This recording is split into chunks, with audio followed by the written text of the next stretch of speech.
한 가지 여쭤보겠습니다. 70평생을 살아오면서 오로지 나만을 위해 보낸 하루가 며칠이나 되시나요? 아마 손가락으로 꼽기도 어려우실 겁니다.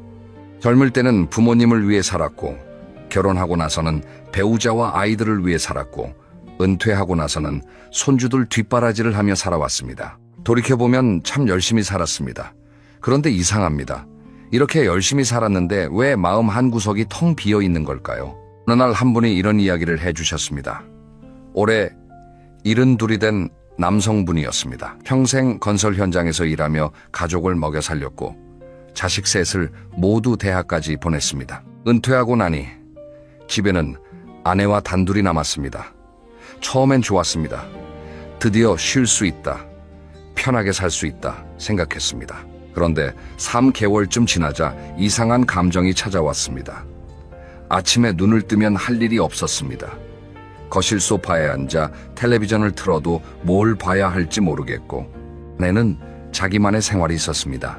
친구들 모임, 교회 봉사, 문화센터 수업. 아내는 바쁘게 살고 있었는데 정작 자신은 집 안에서 유령처럼 떠돌고 있었습니다. 어느 저녁 식탁에 마주 앉아 밥을 먹는데 아내가 물었습니다. 오늘 뭐 했어요? 그 질문에 그분은 아무 말도 하지 못했습니다. 뭘 했는지 기억이 나지 않았기 때문입니다. 텔레비전을 봤고 낮잠을 잤고 또 텔레비전을 봤습니다. 그게 하루의 전부였습니다. 그날 밤 잠자리에 누워서 천장을 바라보며 이런 생각이 들었다고 합니다. 나는 살아있는 건가? 그냥 숨만 쉬고 있는 건가? 이 이야기를 듣고 가슴이 먹먹해지셨다면 아마 비슷한 감정을 느껴보신 적이 있으실 겁니다. 그런데 여기서 놀라운 사실 하나를 말씀드리겠습니다. 최근 여러 나라의 연구를 종합해보면 자기 스스로 선택해서 혼자 사는 노년층이 가족과 함께 사는 노년층보다 우울감이 낮고 삶의 만족도가 높은 경우가 적지 않다고 합니다. 물론 모든 분이 다 그렇다는 뜻은 아닙니다. 하지만 적어도 이것만은 분명합니다. 혼자 사는 것 자체가 불행은 아니라는 것, 그리고 함께 사는 것 자체가 행복을 보장하지도 않는다는 것. 오늘 이야기를 끝까지 들으시면 어쩌면 남은 인생의 지도가 완전히 달라질 수 있습니다.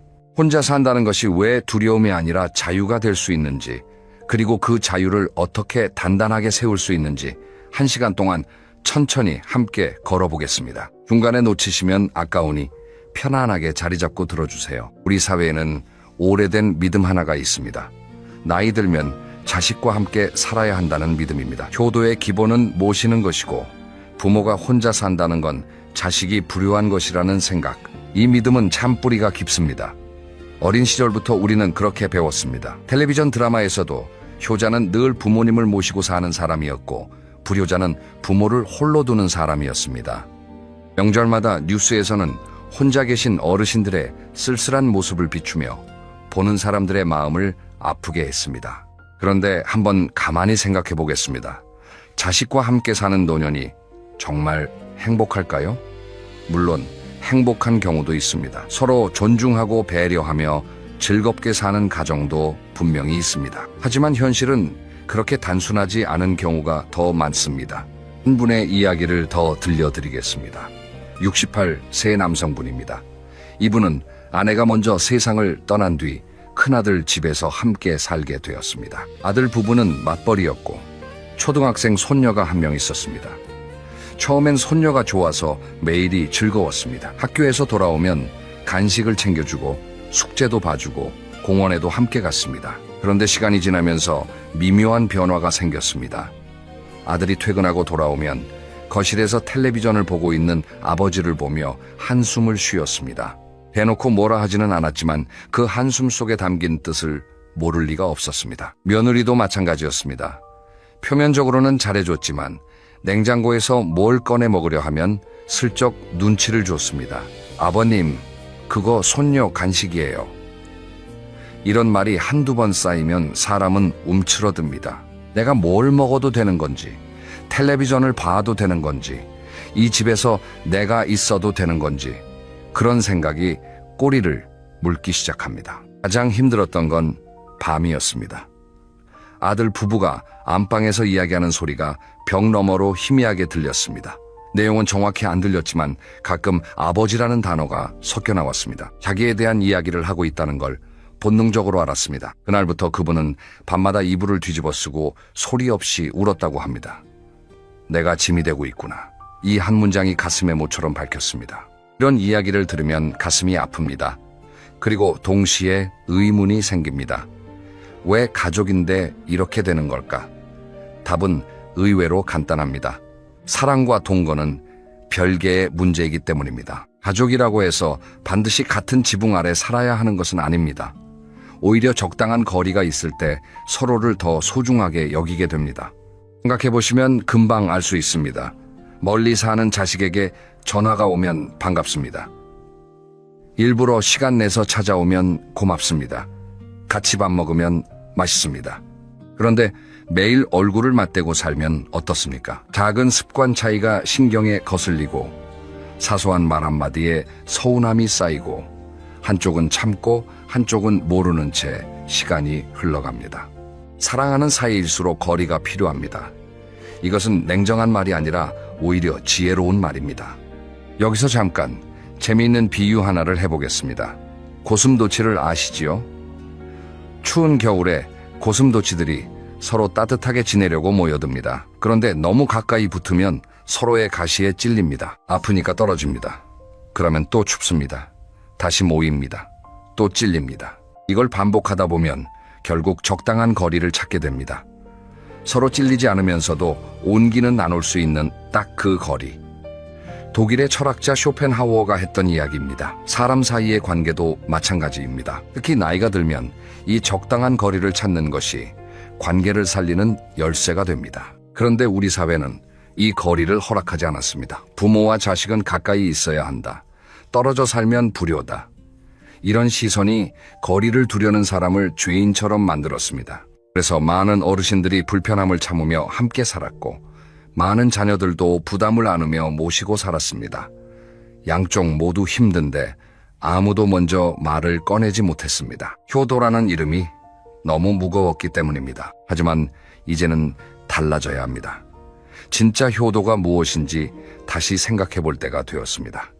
함께 사는 것이 효도일까요? 아니면 부모가 행복하게 살 수 있도록 돕는 것이 효도일까요? 만약 부모님이 혼자 사시면서 더 건강하고 더 밝고 더 당당하게 살 수 있다면 그것을 응원해 주는 것이야말로 진짜 효도가 아닐까요? 앞서 이야기한 68세 남성분, 그분에게도 변화의 순간이 찾아왔습니다.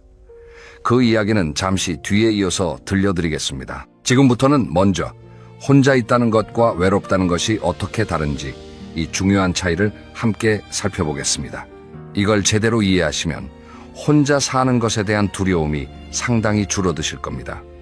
우리는 혼자 있으면 외롭다고 생각합니다. 너무 당연한 것 같지요? 그런데 잠깐만 돌이켜보시면 꼭 그렇지만은 않다는 걸 아실 수 있습니다. 혹시 이런 경험 있으신가요? 명절날 온 가족이 모여 앉아 있는데 웃음소리가 가득한데 정작 내 마음은 어딘가 멀리 있는 듯한 느낌. 다들 이야기꽃을 피우고 있는데 나만 그 대화에 끼지 못하는 것 같은 느낌. 몸은 사람들 한가운데 있지만 마음은 혼자 섬에 서 있는 것 같은 그런 순간. 이것이 바로 사람들 속에서 느끼는 외로움입니다. 그리고 이 외로움이 혼자 있을 때 느끼는 외로움보다 훨씬 더 쓰리고 아픕니다. 반대의 경우도 있습니다. 이른 아침 조용한 방에서 혼자 눈을 뜹니다. 창문 밖으로 새소리가 들립니다. 천천히 일어나 물을 한 잔 마시고 좋아하는 차를 끓입니다.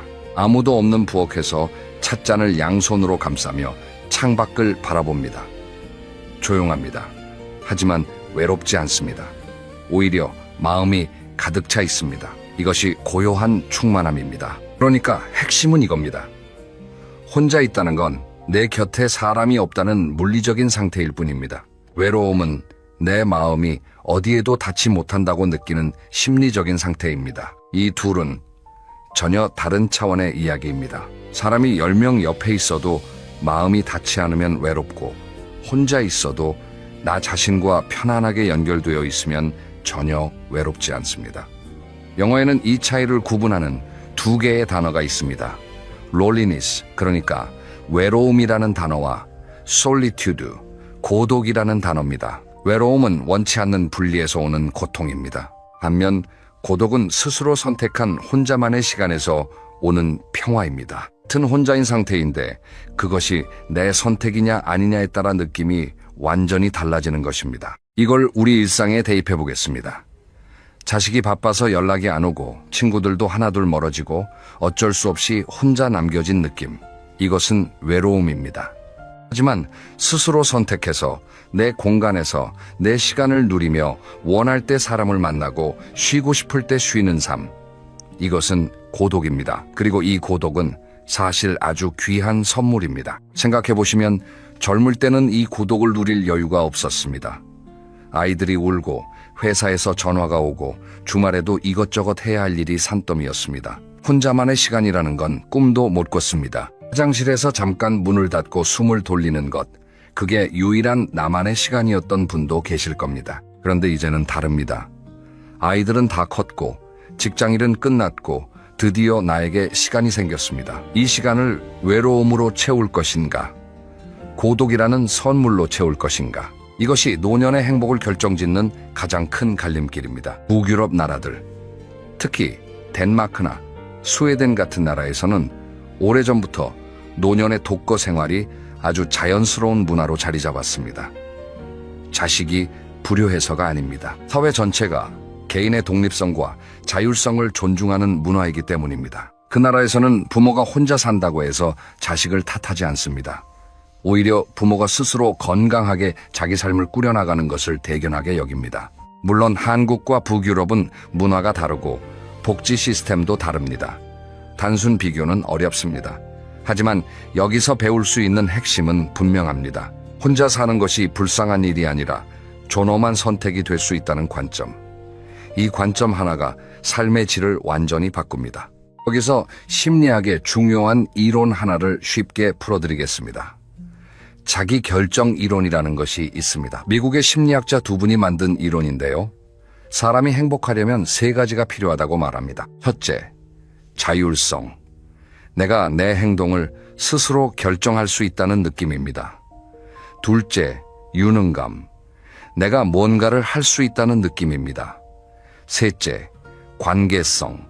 누군가와 의미 있게 연결되어 있다는 느낌입니다. 이 세 가지를 노년의 삶에 대입해보면 아주 흥미로운 그림이 나옵니다.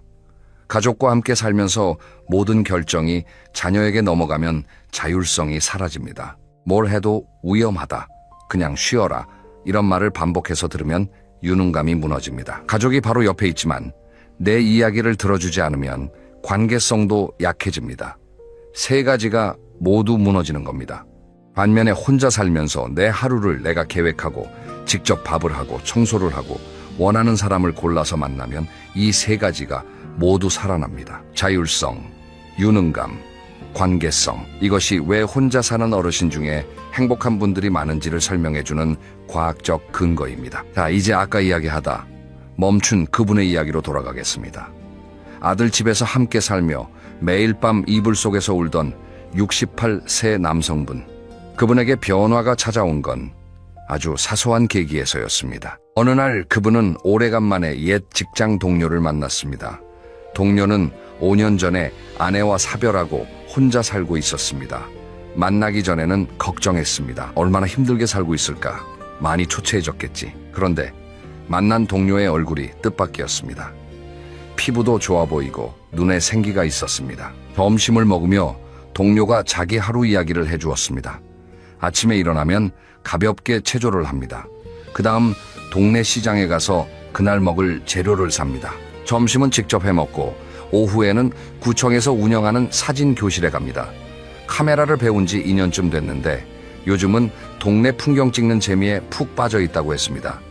저녁에는 산책을 하고 집에 돌아와 그날 찍은 사진을 정리하면서 하루를 마무리합니다. 이야기를 듣는 내내 그분의 머릿속은 복잡해졌습니다.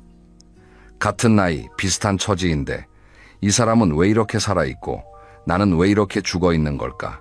집으로 돌아오는 버스 안에서 창밖을 멍하니 바라보다가 문득 이런 생각이 들었다고 합니다. 나도 저렇게 살고 싶다. 아니, 나도 저렇게 살 수 있지 않을까? 그날 밤부터 그분은 진지하게 고민하기 시작했습니다. 그리고 2달 뒤 아들에게 말했습니다. 나 혼자 살아보려고 한다. 아들은 놀랐습니다. 아버지, 갑자기 무슨 말씀이세요? 저희가 뭘 잘못했나요? 그분은 고개를 저었습니다. 아니다. 너희가 잘못한 것은 하나도 없다. 다만 나도 내 삶을 한번 살아보고 싶다. 아들은 쉽게 납득하지 못했습니다. 아버지가 혼자 사시면 세상 사람들이 뭐라 하겠어요? 자식이 부모를 내쫓았다고 할 거잖아요.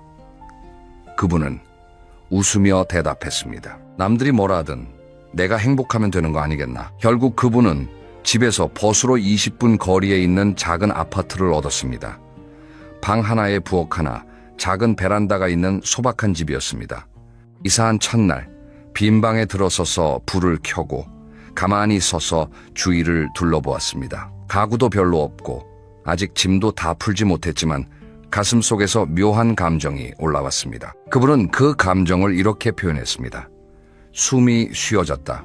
몇 년 만에 처음으로 숨이 제대로 쉬어졌다. 처음 일주일은 쉽지 않았습니다.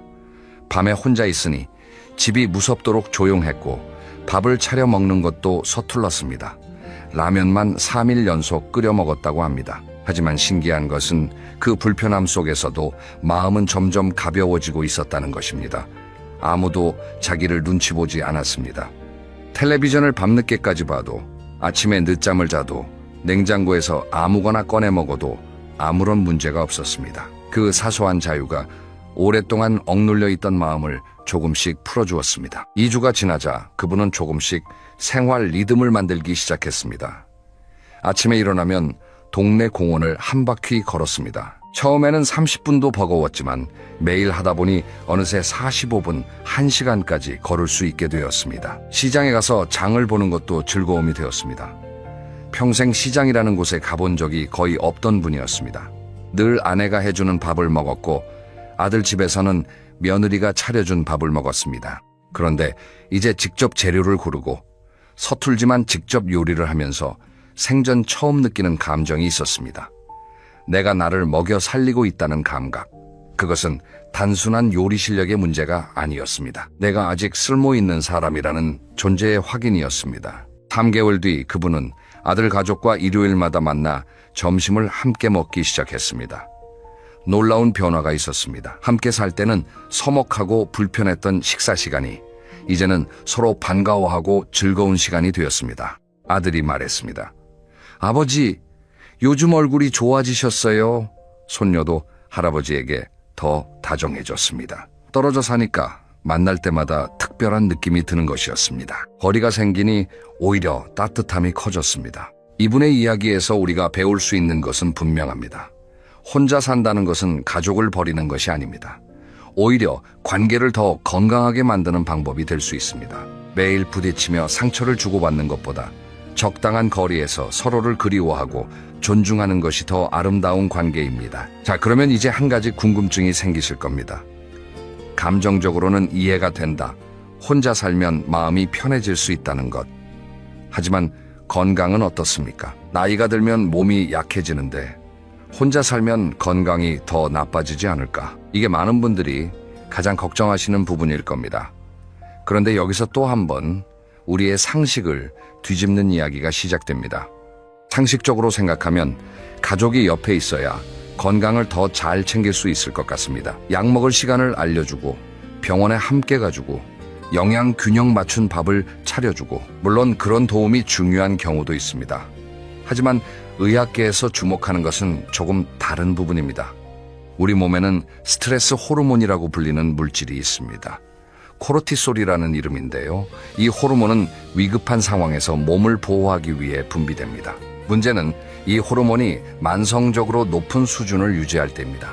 매일매일 스트레스를 받으면 코르티솔이 계속 높은 상태로 유지되고, 그러면 혈압이 올라가고 면역력이 떨어지고 잠을 못 자게 되고 소화도 안 되고 우울감도 깊어집니다. 가족과 함께 살면서 매일 눈치를 보고 내 의견이 무시되고 작은 갈등이 반복되면 어떻게 될까요? 바로 이 만성 스트레스 상태에 빠집니다. 몸이 쉴 틈이 없습니다. 겉으로는 편안해 보이지만 속에서는 계속 긴장하고 있는 것입니다. 그래서 가족과 함께 사는 어르신 중에 원인 모를 두통, 소화, 불량, 불면증을 호소하시는 분들이 많습니다.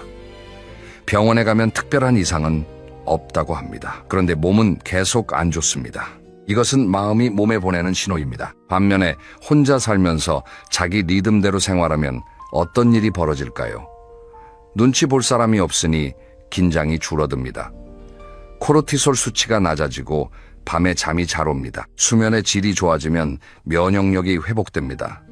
혈압도 안정됩니다. 이것이 왜 혼자 사는 어르신 중에 건강 상태가 좋은 분들이 많은지를 설명해주는 과학적 원리입니다. 그리고 또 하나 중요한 것이 있습니다. 혼자 살면 몸을 쓸 수밖에 없습니다. 아침에 일어나서 이불을 개야 하고, 밥을 지어야 하고, 설거지를 해야 하고, 빨래를 해야 하고, 장을 보러 나가야 합니다. 이런 일상적인 활동들이 사실은 아주 훌륭한 운동입니다. 앉았다 일어서고, 걷고, 팔을 들고, 물건을 나르고, 이 모든 동작이 근력을 유지하고 관절을 움직이고 심폐 기능을 활성화시킵니다. 가족과 함께 살면 이런 일들을 다른 사람이 해줍니다. 밥은 차려지고, 청소는 누군가 하고, 장은 아들이나 며느리가 봐옵니다. 편하지요. 하지만 이 편안함에는 대가가 있습니다. 몸을 안 쓰니까 근육이 빠집니다. 근육이 빠지면 넘어지기 쉬워집니다.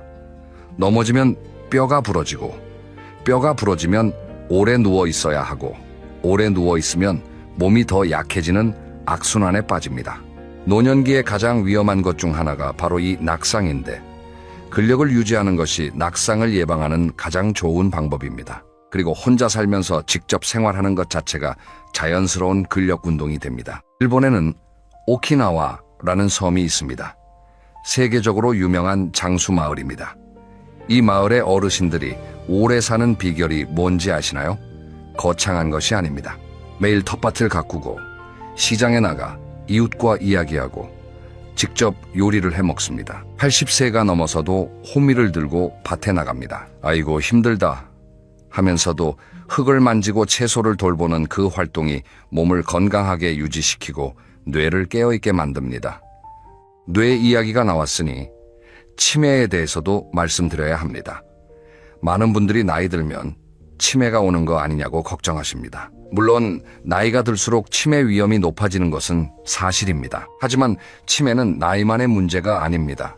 뇌를 얼마나 쓰느냐가 매우 중요합니다. 혼자 살면 뇌를 쉴 새 없이 써야 합니다. 오늘 뭘 먹을지 계획을 세워야 하고, 장보기 목록을 기억해야 하고, 약 먹는 시간을 챙겨야 하고, 가스불을 껐는지 확인해야 하고, 공과금 내는 나를 잊지 않아야 합니다. 이런 일상적인 계획과 실행, 기억의 반복이 뇌의 여러 영역을 골고루 자극합니다. 마치 매일 퍼즐을 푸는 것과 같습니다. 반면에 모든 것이 준비되어 있는 환경에서는 뇌가 할 일이 줄어듭니다. 밥때가 되면 밥이 나오고, 약은 누군가 가져다 주고, 돈 관리는 자녀가 합니다. 편하지만 뇌 입장에서는 자극이 줄어드는 것입니다. 뇌는 근육과 비슷해서 쓰면 쓸수록 강해지고 안 쓰면 쇠퇴합니다. 그래서 적당한 자극이 있는 환경이 치매 예방에 도움이 됩니다. 걷기 운동의 효과도 빼놓을 수 없습니다. 하루 30분 걷기. 이것은 정말 많은 전문가들이 노년기 최고의 건강 습관으로 추천하는 것입니다. 걸으면 심장이 건강해지고, 혈당 조절이 되고, 뼈가 튼튼해지고, 관절이 유연해집니다. 그런데 그것만이 아닙니다. 걸을 때 뇌에서는 행복 호르몬이라 불리는 세로토닌과 엔도르핀이라는 물질이 분비됩니다. 이 물질들이 기분을 좋게 만들고 우울감을 줄여주고 수면의 질을 높여줍니다. 그래서 우울증 예방에도 걷기가 효과적이라는 연구 결과가 많습니다.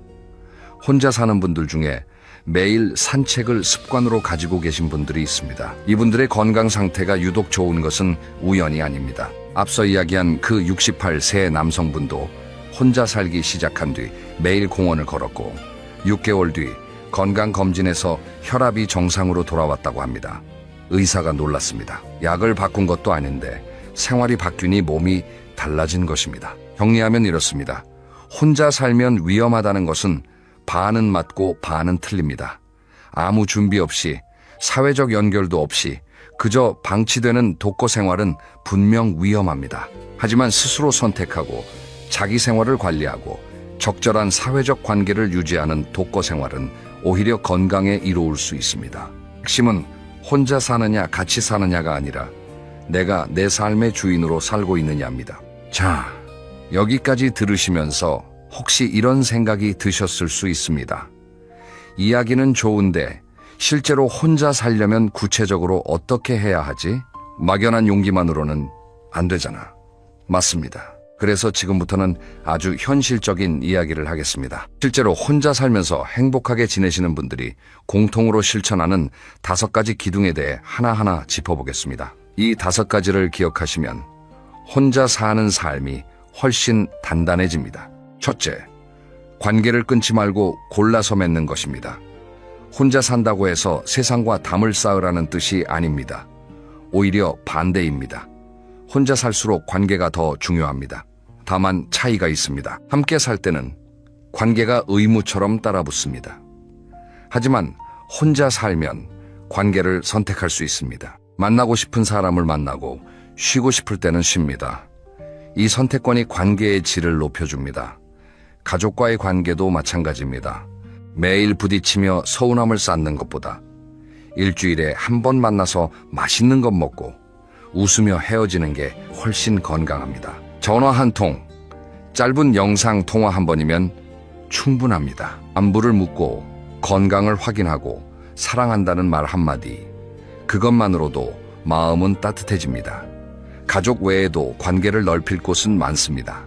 동네 복지관, 경로당, 문화센터, 종교 모임, 이런 곳에서 만나는 또래 친구들은 특별한 위로가 됩니다. 왜냐하면 비슷한 나이대에 비슷한 고민을 가진 사람들이기 때문입니다. 나만 이렇게 힘든 게 아니었구나. 이 느낌이 큰 힘이 됩니다. 공원에서 매일 만나는 산책 친구, 복지관 서예 교실에서 함께 붓을 잡는 친구, 시장에서 얼굴을 아는 가게 주인, 이런 작은 연결들이 모여서 그물처럼 나를 지탱해 줍니다. 한 가지 더 말씀드리고 싶은 게 있습니다. 관계에서 가장 중요한 것은 수가 아니라 깊이입니다. 친구가 100명일 필요는 없습니다. 정말 마음을 터놓을 수 있는 사람이 2~3명만 있으면 충분합니다. 아플 때 전화할 수 있는 사람, 속상할 때 만나서 이야기할 수 있는 사람, 아무 말 없이 옆에 앉아있기만 해도 편한 사람. 그런 사람이 있다면 혼자 살아도 전혀 외롭지 않습니다.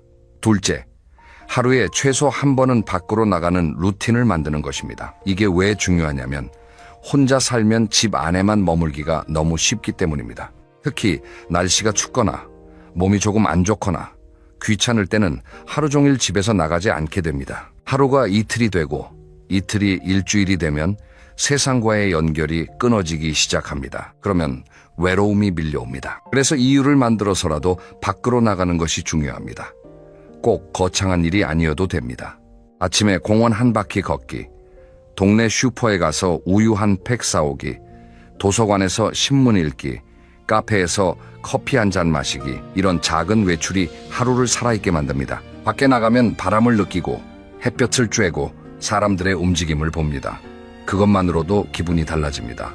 특히 추천드리는 것은 정해진 시간에 정해진 곳에 가는 것입니다. 매일 아침 9시에 공원에 간다든지 매주 화요일과 목요일은 복지관 수업에 간다든지 이렇게 루틴을 만들면 2가지 좋은 점이 있습니다. 하나는 생활에 리듬이 생겨서 하루하루가 허전하지 않다는 것이고, 다른 하나는 같은 시간에 같은 곳에서 반복적으로 만나는 사람들과 자연스럽게 인사하게 된다는 것입니다. 오늘도 오셨네요. 이 한마디가 얼마나 큰 위로가 되는지 모릅니다. 셋째, 몸을 챙기는 것입니다. 혼자 살면 건강이 곧 독립의 기반입니다. 몸이 무너지면 혼자 사는 생활 자체가 어려워집니다. 그래서 건강관리가 무엇보다 중요합니다. 가장 먼저 걷기입니다. 이미 앞에서 말씀드렸지만 다시 한번 강조합니다. 하루 30분 걷기, 이것 하나만 꾸준히 해도 몸이 달라집니다. 처음부터 30분이 어려우면 15분부터 시작하세요. 일주일에 5일만 해도 충분합니다. 중요한 건 꾸준함입니다. 그 다음으로 식사입니다. 혼자 살면 밥을 대충 먹기가 쉽습니다. 국 하나에 밥 한 공기 아니면 빵 한 조각으로 때우는 분들이 많습니다. 하지만 노년기에 가장 주의해야 할 것이 영양 부족, 특히 단백질 부족입니다. 단백질이 부족하면 근육이 줄어들고 근육이 줄면 넘어지기 쉽고 면역력도 약해집니다. 애끼 화려하게 차릴 필요는 없습니다. 하지만 달걀 한두 개, 두부 한 모, 생선 한 토막 이런 것들을 매일 조금씩이라도 드시는 것이 중요합니다. 국을 끓일 때 두부를 넣고 반찬으로 달걀 부침을 하나 해두면 그것만으로도 단백질 섭취가 크게 나아집니다. 그리고 물을 충분히 마시는 것도 잊지 마셔야 합니다. 나이가 들면 갈증을 덜 느끼게 됩니다. 그래서 목이 마르지 않아도 의식적으로 물을 마셔야 합니다. 하루에 6잔에서 8잔 정도면 적당합니다. 정기적인 건강검진도 빠뜨리면 안 됩니다. 1년에 한 번은 기본 건강검진을 받으시고 혈압과 혈당은 집에서도 수시로 확인하시는 것이 좋습니다. 요즘은 가정용 혈압계도 저렴하고 사용법도 간단합니다. 드시는 약이 있으시면 약 복용 알림을 휴대폰에 설정해 두는 것도 좋은 방법입니다. 넷째, 돈을 관리하는 것입니다. 이 부분은 현실적이지만 피할 수 없는 이야기입니다. 혼자 살면 모든 지출을 스스로 감당해야 합니다. 그래서 내 형편에 맞는 예산을 세우는 것이 매우 중요합니다. 한 가지 좋은 방법을 알려드리겠습니다. 매달 들어오는 돈을 셋으로 나누는 것입니다. 80%는 생활비로 씁니다. 월세나 관리비, 식비, 교통비, 병원비 등 꼭 필요한 지출입니다. 10%는 비상금으로 모아둡니다. 갑자기 병원에 가야 할 때 예상치 못한 지출이 생길 때를 위한 안전자금입니다. 그리고 나머지 10%는 즐거움을 위해 씁니다. 이게 중요합니다. 노년에도 즐거움은 반드시 필요합니다. 맛있는 것 한 끼 사 먹기, 친구와 차 한 잔 마시기, 가까운 곳으로 당일 여행 가기, 이런 작은 즐거움이 삶을 버티게 하는 힘이 됩니다. 돈과 관련해서 한 가지 더 말씀드리겠습니다.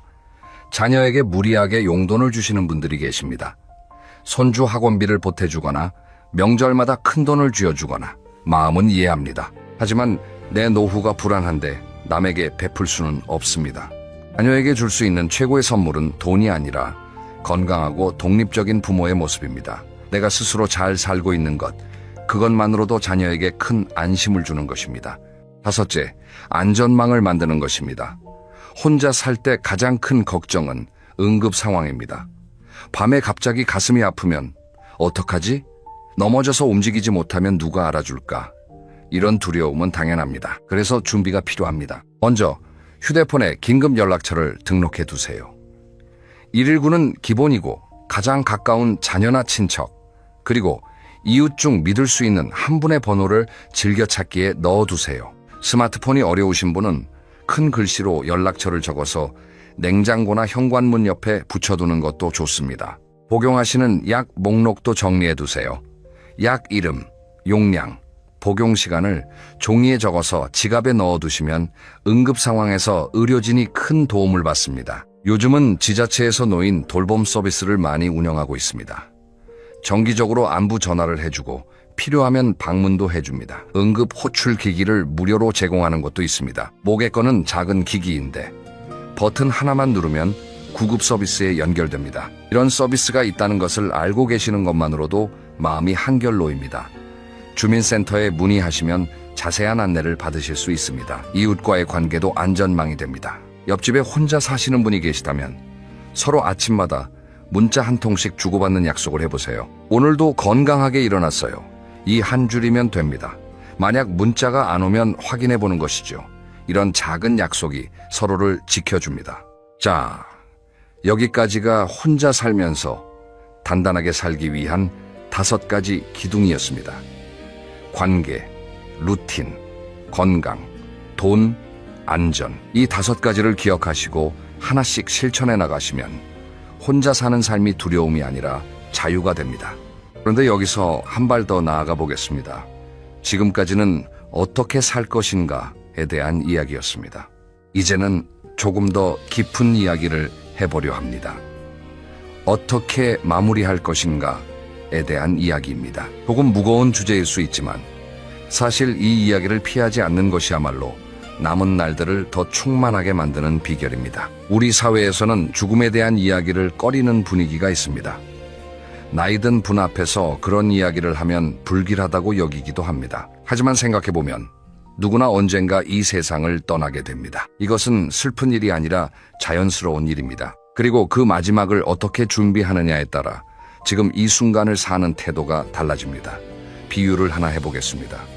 여행을 떠난다고 생각해 보세요. 돌아오는 날이 정해져 있는 여행입니다. 만약 돌아오는 날짜를 모른다면 매일매일을 대충 보내게 됩니다. 하지만 돌아오는 날이 가까워지면 어떻습니까? 하루하루가 소중해집니다. 오늘 뭘 할까? 어디를 가볼까? 누구를 만날까? 모든 순간이 반짝입니다. 인생도 마찬가지입니다. 끝이 있다는 것을 인정할 때 지금이 더 빛나기 시작합니다. 그래서 요즘 많은 분들이 엔딩 노트라는 것을 쓰고 계십니다. 엔딩 노트란 내 인생의 마지막을 어떻게 맞이하고 싶은지 미리 적어두는 노트입니다. 거창한 것이 아닙니다. 내가 좋아하는 노래, 장래는 이렇게 해주었으면 좋겠다는 바람, 가족에게 남기고 싶은 말, 감사했던 사람들의 이름, 이런 것들을 천천히 적어나가는 것입니다. 이것을 쓰는 과정 자체가 치유가 됩니다. 왜냐하면 내 인생을 돌아보게 되기 때문입니다. 참 힘들기도 했지만 감사한 일도 많았구나. 실수도 했지만 최선을 다했구나. 그런 생각들이 마음을 정리해 줍니다. 사전 연명 의료 의향서라는 것도 알아두시면 좋습니다. 이것은 내가 의식이 없는 상태에서 무의미한 연명 치료를 받지 않겠다는 의사를 미리 문서로 남겨두는 것입니다. 어렵게 들릴 수 있지만 간단히 말하면 나의 마지막을 내가 결정하겠다는 뜻입니다. 가까운 보건소나 의료기관에서 신청할 수 있고 절차도 어렵지 않습니다. 이런 준비를 하면 이상한 일이 벌어집니다. 죽음을 준비하니까 오히려 삶이 더 선명해집니다. 남은 시간이 유한하다는 것을 알게 되면 오늘 하루를 허투루 보내기가 싫어집니다. 아침 햇살이 더 따뜻하게 느껴지고 차 한 잔의 향기가 더 깊게 느껴지고 산책길에 피어있는 작은 꽃이 눈에 들어옵니다. 이전에는 보이지 않던 것들이 보이기 시작합니다. 잘 늙는다는 것, 잘 마무리한다는 것은 결국 마지막 순간까지 나답게 사는 것입니다. 누군가의 짐이 되어 끌려가는 것이 아니라 내가 내 이야기의 마지막 문장을 쓰는 것, 그것이 존엄한 마무리입니다. 혼자 산다는 선택은 이 존엄을 지키기 위한 출발점이기도 합니다. 자, 이제 오늘 이야기를 마무리하겠습니다. 1시간 가까이 긴 이야기를 함께 해주셨습니다. 마지막으로 오늘의 핵심을 짧게 정리해드리겠습니다. 하나, 혼자 사는 것은 버림받음이 아니라 선택입니다. 그리고 그 선택은 나의 존엄과 자유를 지키는 용기 있는 결단입니다. 둘, 외로움은 혼자 있어서 생기는 것이 아니라 마음이 닿을 곳을 잃었을 때 생기는 것입니다. 관계를 끊지 말고 골라서 맺으세요. 양보다 깊이가 중요합니다.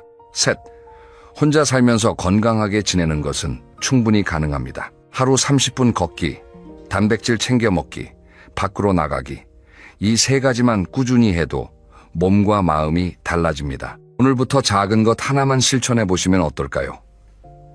오늘 저녁 나를 위한 밥 한 끼를 정성껏 차려보시는 겁니다. 화려할 필요 없습니다. 따뜻한 밥에 된장찌개 한 그릇, 달걀 부침 하나면 충분합니다. 하지만 그 밥을 차리면서 이렇게 생각해 보시는 겁니다. 이 밥은 내가 나를 위해 차린 밥이다. 내가 나를 사랑하는 방식이다. 사소해 보이지만 이 작은 행동이 변화의 시작입니다. 내일은 아침에 공원을 한 바퀴 걸어보세요. 모레는 오래된 친구에게 전화를 한 통 해보세요. 이런 작은 선택들이 모여서 남은 인생의 풍경을 완전히 바꿔놓습니다. 마지막으로 여러분께 꼭 드리고 싶은 말이 있습니다. 나이가 들었다고 해서 행복을 양보하실 필요 없습니다. 평생 남을 위해 사셨다면 이제는 나를 위해 사셔도 됩니다. 혼자 있는 시간은 외로운 시간이 아니라 온전한 나를 만나는 시간입니다. 여러분의 남은 날들은 쓸쓸한 날들이 아니라 당당한 날들이어야 합니다. 삶의 주인은 처음부터 끝까지 나 자신입니다. 그리고 여러분은 충분히 행복할 자격이 있습니다. 오늘 이야기가 여러분 마음에 작은 온기가 되었길 바랍니다. 다음 이야기에서는 노년에 진짜 좋은 관계를 맺는 법, 사람 사이의 적당한 거리에 대해 더 깊이 이야기해 보겠습니다. 끝까지 들어주셔서 진심으로 감사합니다. 편안한 하루 보내세요. 여러분, 오늘 아주 중요한 이야기를 하나 드리려고 합니다. 만약 지금 여러분의 나이가 60에서 65 사이라면 이 영상은 반드시 끝까지 보셔야 합니다. 그리고 배우자나 가까운 분이 이 나이대라면 이 영상을 꼭 함께 보시길 권합니다. 왜냐하면 이 5년이 앞으로 남은 20년, 30년의 삶을 결정짓는 골든타임이기 때문입니다. 좀 과장이 아니냐고요? 아닙니다. 예를 하나 들어볼게요. 같은 해에 태어난 두 분이 계십니다.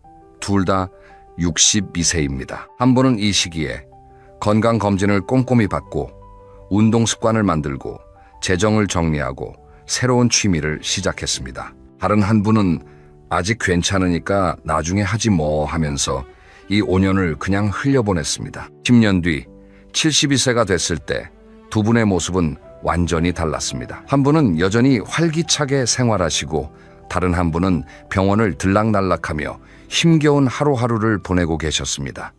이게 현실입니다. 60세에서 65세 사이에 무엇을 했느냐, 무엇을 준비했느냐에 따라 70대, 80대의 삶이 하늘과 땅 차이가 납니다. 오늘 이 영상에서는 이 골든타임에 반드시 해야 하는 것들을 9가지로 정리해서 말씀드리겠습니다. 하나도 빠뜨리지 마시고 끝까지 들어주세요. 그리고 영상 마지막에는 지금 당장 시작할 수 있는 체크리스트도 정리해드리겠습니다. 자, 첫 번째입니다. 건강검진 이야기부터 하겠습니다. 60세에서 65세 사이, 이 시기가 건강검진의 마지막 골든타임이라고 말씀드리는 데는 이유가 있습니다. 우리 몸에서 암을 비롯한 주요 질환들이 본격적으로 고개를 드는 시기가 바로 이때이기 때문입니다. 통계를 하나 말씀드릴게요. 한국인의 암 발생률이 가장 높은 나이대가 60세에서 70세 사이입니다. 대장암, 위암, 폐암, 간암, 전립선암 같은 주요 암들이 이 시기에 집중적으로 발견됩니다. 그런데 암이라는 건 조기에 발견하느냐, 늦게 발견하느냐에 따라 결과가 완전히 다릅니다. 대장암의 경우 조기에 발견하면 5년 생존율이 90%를 넘지만 늦게 발견하면 20%까지 떨어집니다. 그런데 놀랍게도 60대 초반에 건강검진을 소홀히 하시는 분들이 적지 않습니다. 50대까지는 직장에서 매년 건강검진을 해주니까 빠뜨리지 않고 받았는데 은퇴하고 나면 직장검진이 없어지잖아요. 그러다 보니 귀찮다, 몸에 별다른 이상이 없으니 괜찮겠지 하면서 검진을 미루게 됩니다. 이게 정말 위험합니다. 암은 초기에 증상이 거의 없거든요. 60세에서 65세 사이에 반드시 받아야 할 검진 항목을 정리해드리겠습니다.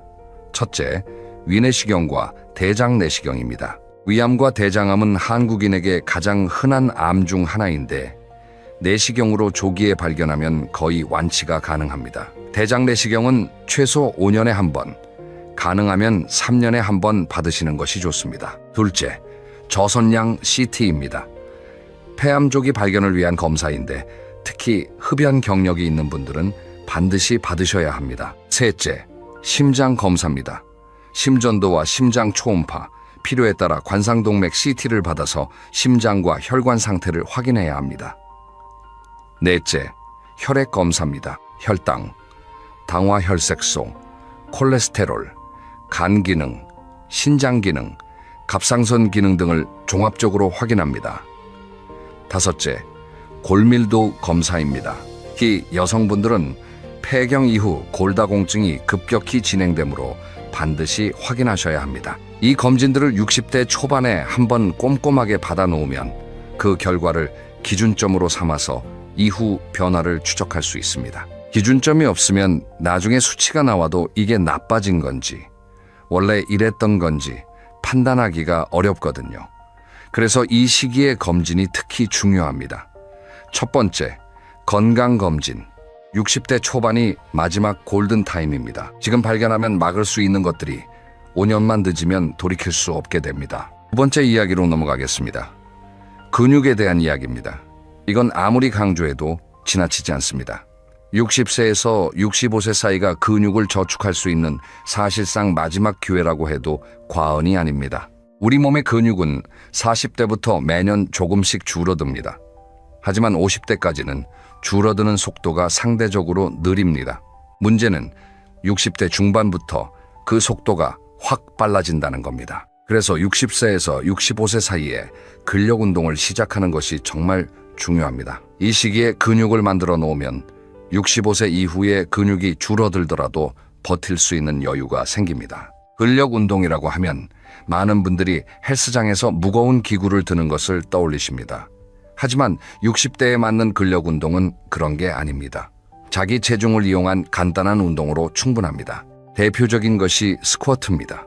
의자 앞에 서서 천천히 앉았다가 천천히 일어나는 동작이에요. 이것만 매일 10번씩 3세트, 하루에 30번만 하셔도 허벅지와 엉덩이 근육이 확실히 달라집니다. 벽을 짚고 하는 팔굽혀펴기도 좋고 계단을 이용한 종아리 운동도 좋습니다. 걷기도 빠뜨릴 수 없습니다. 옆 사람과 대화는 할 수 있지만 노래를 부르기는 좀 힘든 정도의 속도로 하루 30분에서 40분, 주 5회 이상 걸으시면 좋습니다. 한 가지 더 중요한 것이 있습니다. 균형 감각 훈련입니다. 60대부터 균형 감각이 서서히 떨어지기 시작하는데 이게 70대 이후 낙상의 직접적인 원인이 됩니다. 한 발로 서기, 일직선 위를 걷기, 이런 간단한 균형 운동을 매일 몇 분씩 하면 낙상 위험을 크게 줄일 수 있습니다. 두 번째, 근육 저축.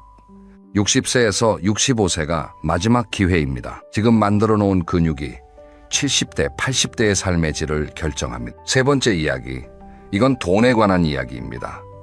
좀 현실적이고 어쩌면 불편한 이야기일 수도 있지만 반드시 해야 하는 이야기입니다. 은퇴 후의 재정 설계, 60세에서 65세 사이에 반드시 점검하고 정리해야 합니다. 한국인의 평균 수명이 83세입니다. 60세에 은퇴했다면 소득 없이 살아야 하는 기간이 20년이 넘는다는 뜻입니다. 60세에서 65세 사이에 반드시 점검해야 할 재정 항목들을 말씀드리겠습니다. 첫째, 연금을 정리하세요. 국민연금을 언제부터 받을 수 있는지, 예상 수령액이 얼마인지 정확히 확인하셔야 합니다. 퇴직연금이 있다면 일시금으로 받을지, 연금으로 나눠 받을지도 결정해야 하고요. 개인연금이나 저축보험이 있다면 그것도 함께 정리해서 월 단위로 얼마가 들어오는지 표를 만들어 보시는 것이 좋습니다. 둘째, 지출 구조를 점검하세요. 은퇴 전과 후의 생활비는 달라야 합니다. 불필요한 보험은 없는지, 쓰지 않는 구독 서비스는 없는지, 줄일 수 있는 고정비는 없는지 꼼꼼하게 살펴봐야 합니다. 특히 보험은 반드시 점검하셔야 합니다. 실손보험은 유지하되 사망보험이나 저축성 보험 중 목적을 다한 것은 정리하는 것이 좋습니다. 셋째, 의료비를 대비하세요. 70대 이후 의료비는 생각보다 많이 듭니다. 만성질환 관리 비용, 치과 치료비, 수술비, 간병비, 이런 것들이 쌓이면 상당한 금액이 됩니다. 넷째, 주거 환경을 생각하세요. 지금 사시는 집이 70대, 80대에도 적합한지 한번 점검해 보세요. 엘리베이터가 있는 곳, 병원과 가까운 곳, 대중교통이 편리한 곳으로의 이사를 60대에 미리 고려해 두시는 것도 방법입니다. 네 번째 이야기입니다. 인간관계에 대한 이야기입니다. 직장 생활을 하는 동안에는 인간관계가 자동으로 유지됩니다. 매일 만나는 동료가 있고 같이 밥 먹는 사람이 있고 회의하면서 대화하는 사람이 있잖아요. 그런데 은퇴하는 순간 이 관계들이 거짓말처럼 사라집니다. 30년 넘게 다녔던 직장인데 떠나고 나면 아무도 나를 찾지 않는다는 것을 깨닫게 됩니다. 그래서 60세에서 65세 사이에 직장 밖의 인간관계를 미리 만들어 놓아야 합니다. 동호회나 모임에 가입하세요. 등산, 낚시, 사진, 요리, 독서, 뭐든 좋습니다. 지역 사회 활동에 참여해 보세요. 봉사활동, 주민자치활동, 종교활동 등 지역 기반의 모임은 은퇴 후에도 안정적으로 유지됩니다. 오래된 친구들과의 관계를 다시 살리세요. 그리고 가장 중요한 관계가 하나 있습니다. 바로 배우자와의 관계입니다. 직장에 다닐 때는 부부가 함께 보내는 시간이 저녁과 주말뿐이었잖아요. 그런데 은퇴하면 하루 24시간을 같은 공간에서 보내게 됩니다.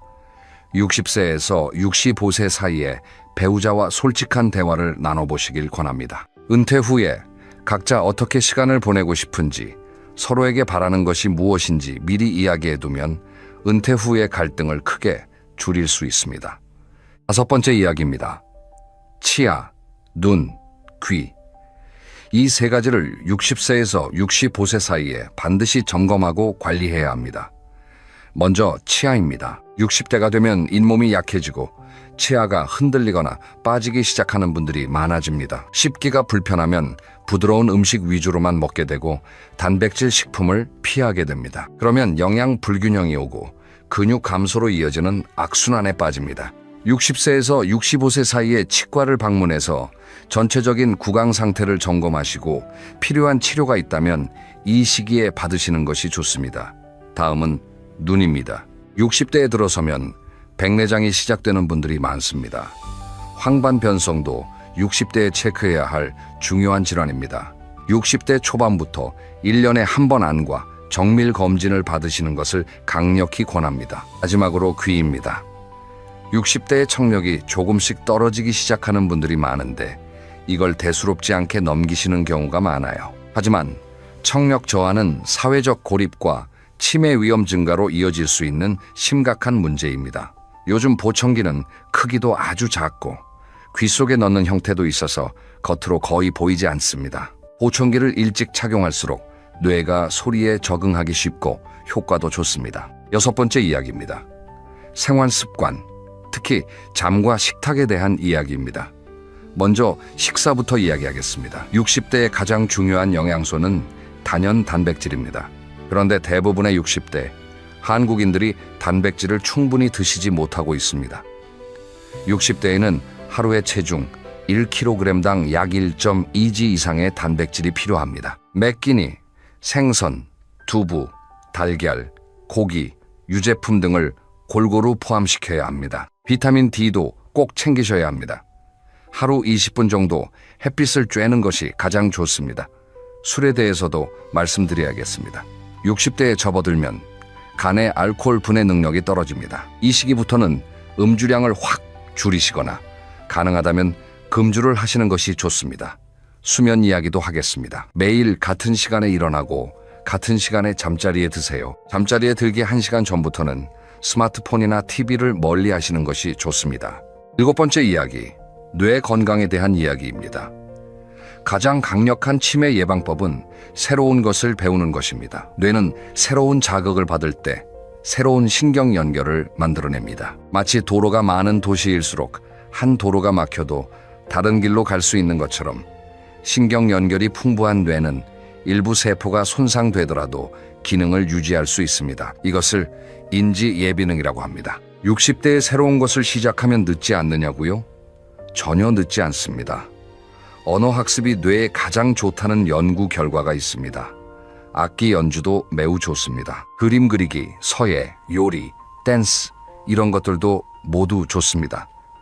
매일 30분 이상 책을 읽는 습관은 인지 기능 유지에 아주 효과적입니다. 글을 쓰는 것도 좋습니다. 일기를 쓰거나 자서전을 조금씩 쓰거나 블로그에 글을 올리거나. 8번째 이야기는 좀 무거울 수 있지만 절대 미루면 안 되는 이야기입니다. 법적, 행정적 준비에 대한 이야기입니다. 첫째, 유언장을 작성해 두세요. 내가 가진 재산을 누구에게 어떻게 남기고 싶은지를 문서로 남겨두는 것입니다. 가장 간단한 것은 본인이 직접 쓰고 날짜를 적고 서명하는 자필 유언장입니다. 둘째, 사전 연명 의료 의향서를 작성하세요. 내가 회복이 불가능한 상태가 됐을 때 연명 치료를 받을 것인지 말 것인지를 미리 정해두는 문서입니다. 셋째, 보험을 정리하세요. 가입한 보험 중에서 아직 유효한 것이 무엇인지, 보장 내용이 무엇인지, 수익자가 제대로 지정되어 있는지 확인하셔야 합니다. 넷째, 재산 목록을 만들어 두세요. 부동산, 금융자산, 보험, 연금, 빚까지 포함해서 전체 재산 상황을 한눈에 볼 수 있는 목록을 만들어 두는 겁니다. 그리고 이 목록의 존재와 위치를 배우자 또는 자녀에게 알려두세요. 건강할 때 솔직하게 이야기해두면 나중에 벌어질 수 있는 큰 갈등을 예방할 수 있습니다. 9번째 이야기, 마지막입니다. 삶의 2번째 목적을 찾는 것입니다. 은퇴를 하면 월급만 사라지는 것이 아닙니다. 역할이 사라집니다. 직장에서의 나의 직함, 나의 위치, 나를 필요로 하는 사람들, 매일 아침 일어나야 하는 이유, 이런 것들이 한꺼번에 없어집니다. 그래서 삶의 두 번째 목적, 일본에서 말하는 이키가이를 찾는 것이 중요합니다. 매일 아침 동네 공원에서 사람들과 체조를 하는 것, 어린이 도서관에서 아이들에게 동화를 읽어주는 것, 작은 텃밭을 가꾸는 것, 이런 작은 것들이 삶의 이유가 됩니다. 자, 오늘 이야기를 마무리하겠습니다. 60세에서 65세 사이에 반드시 해야 하는 9가지: 건강검진, 근육저축, 재정설계, 인간관계, 치아눈 귀관리, 생활습관 리모델링, 뇌건강투자, 법적 준비, 삶의 두 번째 목적 찾기. 이 9가지를 보시면 아시겠지만 하나도 불가능한 것이 없습니다. 다만 지금 해야 합니다. 오늘 이 영상을 보고 계신 분이 만약 60세에서 65세 사이시라면 축하드립니다. 아직 시간이 있습니다. 지금부터 하나씩 시작하시면 됩니다. 몇 해 전에 제가 들은 이야기 하나로 시작할게요. 경상도에 사시는 한 72살 어머니가 돌아가셨는데요. 딸이 유품을 정리하다가 냉장고 위에서 누런 봉투 하나를 발견했대요. 열어보니까 안에 현금이 들어있었어요. 5만 원권으로 빼곡하게. 세어보니 800만 원이 넘었다고 해요. 딸이 처음에는 놀랐대요. 어머니가 이렇게 모아두셨구나. 근데 금방 마음이 무너졌다고 해요. 왜냐면 그 돈 옆에 메모지가 한 장 있었거든요. 거기에 이렇게 적혀 있었대요. 병원비 무서워서 모아둔 돈, 얼마가 필요한지 모르겠다. 얼마가 필요한지 모르겠다. 이 한 줄이 가슴에 박혔다고 하더라고요. 돈이 없어서 불안한 게 아니었어요. 800만 원이나 있었으니까요. 문제는 그 돈이 충분한 건지 부족한 건지를 몰랐다는 거예요. 숫자를 몰랐던 거예요. 내 생활에 매달 얼마가 나가는지, 앞으로 몇 년을 더 살아야 하는지, 이 돈으로 버틸 수 있는 건지 아닌 건지, 그걸 한 번도 계산해 본 적이 없으니까 800만 원을 가지고도 무서웠던 거예요. 혹시 지금 이 이야기를 들으면서 나도 그래 하고 느끼신 분 계시죠? 오늘 저는 이 질문에 대한 답을 드리려고 해요. 60대 여성이 혼자 살 때 한 달에 정확히 얼마가 있어야 하는가? 막연하게 많이 필요하겠지. 가 아니라 항목 하나하나를 현실 숫자로 펼쳐놓을 거예요. 그리고 이 영상의 끝에서 여러분은 딱 한 가지를 얻어가실 거예요.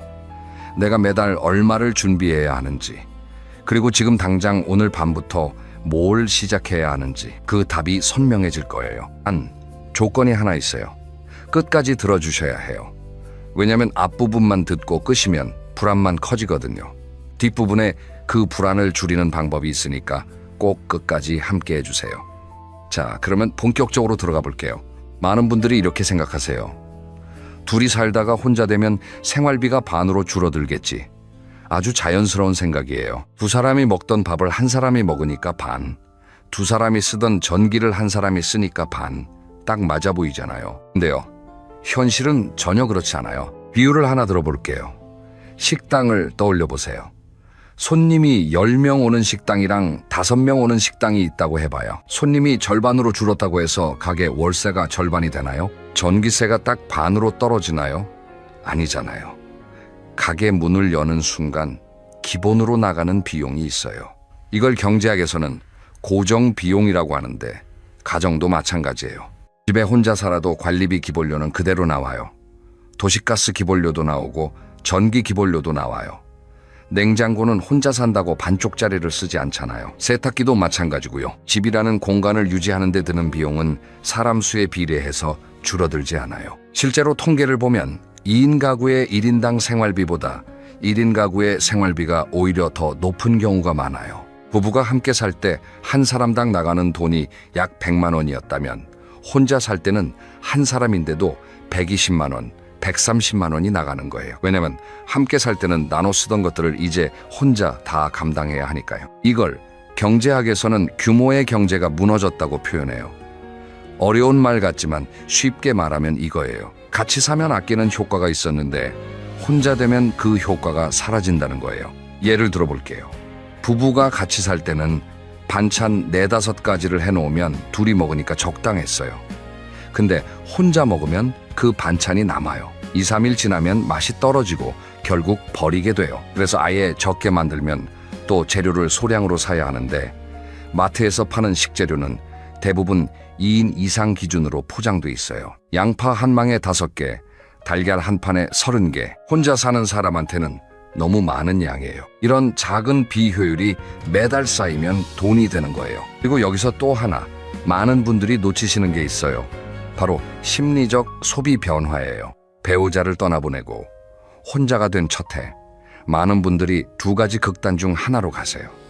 하나는 너무 무서워서 돈을 극단적으로 아끼는 쪽이에요. 난방도 안 틀고 반찬도 한 가지만 하고 외출도 안 하고, 이러다 보면 건강이 나빠지고 우울해져요. 다른 하나는 반대예요.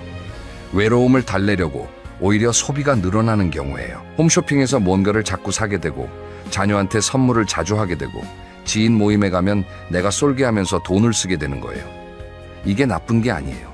외로우니까 사람이 자연스럽게 그렇게 하는 거예요. 근데 통장은 정직하거든요. 3개월쯤 지나서 통장을 보면 이렇게나 줄었어? 하고 깜짝 놀라시는 거예요. 제가 만난 한 분은 이렇게 말씀하셨어요. 서울 은평구에 사시는 71살 이영자 어머니 이야기예요. 이분은 남편 떠나고 첫 석 달 동안 홈쇼핑으로 200만 원 넘게 쓰셨대요. 건강식품, 안마기, 이불, 그릇 세트. 사고 나서 택배가 오면 그 순간은 좀 기분이 나아지는데 다음 날 보면 또 허전해서 또 전화기를 두셨다고요. 나중에 카드 명세서를 보고 펑펑 우셨대요. 내가 왜 이랬지 하면서요. 근데 이게 그분만의 문제가 아니에요. 배우자를 잃은 슬픔이 소비로 나타나는 건 매우 자연스러운 심리 반응이에요. 그래서 혼자 사는 여성의 생활비를 계산할 때는 단순히 항목별 금액만 더하면 안 되는 거예요. 이런 심리적 변수, 비효율 변수까지 고려해야 현실에 맞는 숫자가 나와요. 자, 그러면 이제부터 그 현실 숫자를 하나씩 열어볼 건데요. 여기서 잠깐 한 가지 미리 말씀드릴 게 있어요. 제가 지금부터 말씀드리는 금액은 2025년 물가 기준이에요. 그리고 서울 및 수도권과 지방 중소도시를 함께 고려한 평균적인 범위예요. 여러분의 상황에 따라 더 많이 들 수도 있고 더 적게 들 수도 있어요. 중요한 건 정확한 금액이 아니라 어떤 항목에 돈이 나가는지를 아는 거예요. 항목을 알면 내 상황에 맞게 조절할 수 있으니까요. 자, 그러면 첫 번째 항목으로 들어가 볼게요. 먹는 이야기부터 할게요. 왜냐면 이게 매일 나가는 돈이니까요. 하루 3끼, 30일이면 90끼예요. 이 90끼를 어떻게 해결하느냐에 따라 한 달 생활비의 기초가 달라져요. 여러분, 혹시 혼자 사시면서 이런 경험 있으세요? 아침에 눈 떠서 부엌에 가는데 냉장고를 열어봐요. 뭔가 있긴 있는데 뭘 해먹을지 모르겠는 거예요. 그래서 그냥 우유 한 잔 마시고 말아요. 점심때가 되면 또 귀찮아서 라면 하나 끓여요. 저녁에는 동네 슈퍼에서 도시락 하나 사와요. 이렇게 하루가 가는 거예요. 이게 하루 이틀이면 괜찮아요. 근데 이게 석 달, 6개월, 1년이 되면 몸이 먼저 신호를 보내요. 왜 그러냐면 우리 몸은 60대가 넘으면 영양소 흡수 능력이 떨어지거든요. 젊을 때는 대충 먹어도 몸이 알아서 필요한 걸 빼가는 힘이 있었는데 나이가 들면 같은 양을 먹어도 흡수하는 양이 줄어요. 그래서 오히려 더 잘 챙겨 먹어야 해요. 특히 단백질이요. 근육이라는 게 가만히 있으면 줄어들어요. 60대부터는 해마다 근육이 조금씩 빠지는데 이걸 방치하면 70대에 걷기가 힘들어지고 80대에는 혼자 일어서기가 어려워져요. 그때 가서 요양원에 들어가면 한 달에 150만 원에서 200만 원이 나가거든요. 지금 단백질 챙겨 먹는 게 나중에 요양원비를 아끼는 거예요. 이게 과장이 아니에요. 계란 한 판이 얼마예요? 지금 시세로 대략 5,000원에서 7,000원 사이예요. 한 판이면 30개잖아요. 하루에 2개씩 먹으면 15끼를 먹을 수 있어요. 하루 단백질 보충 비용이 300원에서 500원인 거예요. 두부도 마찬가지예요. 두부 한 모가 1,500원에서 2,000원인데 반 모씩 먹으면 이틀이에요. 콩나물은 한 봉지에 1,000원도 안 하잖아요. 싸게 먹으라는 게 아니에요.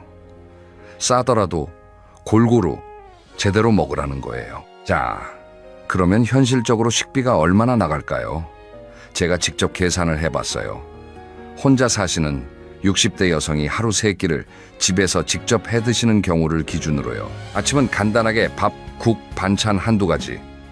재료비로 따지면 하루 약 3,000원에서 4,000원이에요. 점심도 비슷한 수준이고 저녁을 조금 더 신경 쓴다고 하면 5,000원 정도. 하루 식재료비가 10,000원에서 13,000원 사이예요. 이걸 30일로 곱하면 30만 원에서 40만 원쯤 돼요. 근데 이건 순수하게 집에서만 해 드셨을 때 얘기예요. 현실에서는 외식이 생겨요. 자녀가 와서 같이 밥 먹자 하면 나가게 되고, 친구 만나서 커피 한 잔에 식사 한 끼 하면 15,000원에서 2만 원은 나가잖아요. 경로당이나 복지관에서 회비를 내고 단체 식사하는 경우도 있고요. 명절이나 생일 같은 특별한 날에는 식비가 더 올라가요. 이런 것까지 다 합치면 현실적인 월 식비는 이렇게 잡으시는 게 맞아요. 아주 검소하게 거의 외식 없이 집밥 위주로 드시면 30만 원에서 35만 원. 보통 수준으로 한 달에 외식 서너 번 정도 하시면 40만 원에서 50만 원. 사교 활동이 좀 있으시고 건강식까지 챙기시면 50만 원에서 60만 원도 나올 수 있어요. 여기서 한 가지 꼭 말씀드리고 싶은 게 있어요. 식비를 줄이려고 끼니를 거르시는 분들이 생각보다 많아요. 아침은 안 먹어도 돼. 점심은 과일로 때우면 돼. 이렇게 하시는 분들이요. 근데 이게 정말 위험한 절약이에요. 비유를 들어볼게요. 자동차에 기름을 안 넣고 달리면 어떻게 되나요? 처음에는 좀 가요. 근데 결국 서잖아요. 그리고 기름이 바닥난 채로 억지로 달리면 엔진이 망가져요. 수리비가 기름값보다 몇 배는 더 나오잖아요. 우리 몸도 마찬가지예요. 밥을 안 먹어서 아낀 30만 원이 나중에 병원비 300만 원으로 돌아올 수 있어요. 식비는 절약이 아니라 투자라고 생각하셔야 해요. 제가 만난 또 한 분 이야기를 드릴게요. 부산에 사시는 67세 최순자 어머니예요. 이분은 남편 돌아가시고 2년 동안 식비를 극단적으로 줄이셨어요. 한 달에 20만 원도 안 쓰셨대요. 밥은 하루 2끼, 반찬은 김치랑 장아찌 위주, 고기는 한 달에 한두 번. 그랬더니 2년 만에 무릎이 안 좋아져서 병원에 가셨는데 의사가 그러더래요. 근육이 너무 빠졌다고, 단백질이 너무 부족하다고. 그래서 물리치료를 시작했는데 물리치료비가 한 달에 15만 원이에요. 여기에 영양제까지 처방받으니까 약값도 늘었고요. 결국 식비를 아꼈다가 의료비로 더 많이 나가게 된 거예요. 이분이 나중에 그러셨어요. 차라리 그 돈으로 고기 사 먹을 걸 하고요. 이게 농담이 아니에요. 진짜 현실이에요. 그래서 저는 식비 항목에서 권장 금액을 40만 원으로 잡을 거예요. 최소한의 외식과 적정한 영양 균형을 유지할 수 있는 현실적 기준이에요. 물론 지역이나 식습관에 따라 달라질 수 있지만 40만 원을 기준점으로 잡고 거기서 본인 상황에 맞게 조절하시면 돼요. 자, 식비 이야기가 생각보다 길었죠. 근데 이게 중요하니까 이렇게 길게 한 거예요. 매일 나가는 돈이잖아요. 여기가 기초이니까요. 그런데 사실 매달 나가는 돈 중에 식비보다 더 무거운 게 있어요. 뭔지 아세요? 바로 지분값이에요. 내가 매일 잠을 자고 밥을 짓고 텔레비전을 보는 그 공간을 유지하는 데 드는 돈이요. 이 이야기 지금부터 시작합니다. 집이 있는 분도 없는 분도 다 들으셔야 해요. 왜냐면 집이 있어도 돈이 나가거든요. 무주택이시면 당연히 나가고요. 다만 그 구조가 좀 달라요. 먼저 자기 집이 있는 분부터 볼게요. 내 집에서 사는데 무슨 주거비가 나가? 이렇게 생각하시는 분들이 꽤 있으세요. 근데요, 집을 소유한다는 건 공짜로 사는 게 아니에요. 오히려 유지비가 꾸준히 들어요. 하나씩 꺼내볼게요. 첫째, 관리비예요. 아파트에 사시면 매달 관리비가 나오잖아요. 소형 아파트 기준으로 봄, 가을에는 보통 8만 원에서 12만 원, 여름, 겨울에는 냉난방 때문에 15만 원에서 25만 원까지 올라가요. 연평균으로 따지면 한 달에 12만 원에서 15만 원 정도예요. 둘째, 공과금이에요. 전기세, 수도세, 도시가스가 따로 나오는 아파트도 있고 관리비에 포함된 곳도 있어요. 따로 나오는 경우를 기준으로 보면 혼자 사시면 전기세가 한 달에 2만 원에서 4만 원, 수도세가 1만 원에서 2만 원, 가스비가 여름에는 5천 원, 겨울에는 5만 원에서 8만 원까지 올라가요. 평균으로 잡으면 공과금이 한 달에 5만 원에서 8만 원이에요. 셋째, 재산세예요. 이건 1년에 2번 나오는데 집값에 따라 달라져요. 시가 3억 원 정도 되는 아파트라면 재산세가 1년에 대략 30만 원에서 50만 원 사이예요. 이걸 한 달로 나누면 3만 원에서 4만 원쯤 되는 거예요. 작아 보이지만 무시 못해요. 넷째, 수리비예요. 이게 복병이에요. 집이 오래되면 여기저기서 문제가 생기거든요. 수도꼭지에서 물이 새고, 변기가 고장나고, 벽지가 눌러지고, 싱크대 배수구가 막히고. 이런 자잘한 수리가 1년에 서너 번은 생겨요. 이걸 다 합치면 자기 집에 사시는 분도 주거 관련 비용이 한 달에 25만 원에서 35만 원은 나온다는 거예요. 집이 있어도 이만큼은 나간다는 거 꼭 기억하세요. 그리고 여기서 한 가지 더 생각해 보셔야 할 게 있어요. 지금 사시는 집이 혼자 살기에 적당한 크기인가 하는 문제예요. 부부가 살 때는 방 3개짜리 아파트가 적당했어요. 안방, 자녀방, 여분의 방. 근데 혼자 되시면 그 넓은 공간이 오히려 짐이 돼요. 안 쓰는 방이 2개인데 그 방도 관리비에는 포함돼 있거든요. 난방도 전체가 같이 돌아가니까 안 쓰는 방까지 데우는 셈이에요. 청소도 점점 힘들어지고요. 제가 만난 한 분 이야기를 드릴게요. 인천에 사시는 69 새정미경 어머니예요. 방 3개짜리 32평 아파트에 혼자 사셨는데 관리비가 겨울에 25만 원이 넘었대요. 그래서 고민 끝에 같은 단지 내 방 2개짜리 24평으로 이사를 하셨어요. 이사 비용은 좀 들었지만 관리비가 겨울에도 17만 원 정도로 줄었대요. 한 달에 8만 원, 1년이면 거의 100만 원을 아끼신 거예요. 거기다 큰 집 팔고 작은 집 사면서 남는 차액을 저축해 두셨대요. 자, 이번에는 월세 사시는 분들 이야기를 해볼게요.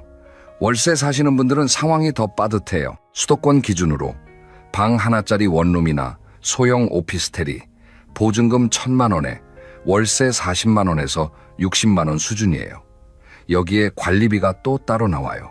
오피스텔은 관리비가 비싼 경우가 많아서 관리비까지 합치면 주거비만 50만 원에서 75만 원이 되는 거예요. 지방이나 중소도시로 가면 월세가 20만 원에서 35만 원 정도로 낮아지긴 해요. 근데 저렴한 집은 교통이 불편한 경우가 많아서 교통비가 올라가거든요. 병원이 먼 경우도 있고요. 단순히 월세 금액만 보고 결정하시면 안 되는 이유가 여기 있어요. 정리해 볼게요. 자기 집이 있는 분은 주거비로 한 달에 25만 원에서 35만 원, 월세 사시는 분은 50만 원에서 75만 원 이상. 이게 현실적인 주거비예요. 그런데 여기서 질문 하나 드려도 될까요? 여러분, 이제까지 식비 40만 원, 주거비 25만 원에서 75만 원, 이것만 합쳐도 벌써 65만 원에서 100만 원이 훌쩍 넘었어요. 그런데 아직 의료비 이야기를 안 했어요. 교통비, 통신비, 문화비, 경조사비도 아직 안 꺼냈고요. 슬슬 긴장되시죠? 괜찮아요. 끝까지 들으시면 그 긴장이 준비로 바뀌는 순간이 올 거예요. 계속 가볼게요. 솔직히 말할게요. 많은 분들이 생활비 항목 중에서 가장 무서워하시는 게 바로 이 항목이에요. 의료비. 왜 무서우냐면 다른 건 어느 정도 예측이 되잖아요. 밥은 매달 비슷하게 먹고 관리비는 고지서가 미리 나오고, 근데 의료비는 언제, 얼마나 나갈지 아무도 몰라요. 건강할 때는 거의 안 나가다가 한번 터지면 몇백만 원이 한꺼번에 빠져나가거든요. 그래서 의료비는 2가지로 나눠서 생각하셔야 해요. 하나는 매달 꾸준히 나가는 기본 의료비고, 다른 하나는 예측할 수 없는 돌발 의료비예요. 이 2가지를 따로따로 대비해야 해요. 먼저 기본 의료비부터 볼게요. 60대 여성분들이 가장 많이 갖고 계시는 만성질환이 뭐냐면 고혈압, 당뇨, 관절염, 골다공증이에요. 만성질환이 있으면 매달 병원을 가셔야 해요. 약을 타러 가야 하니까요.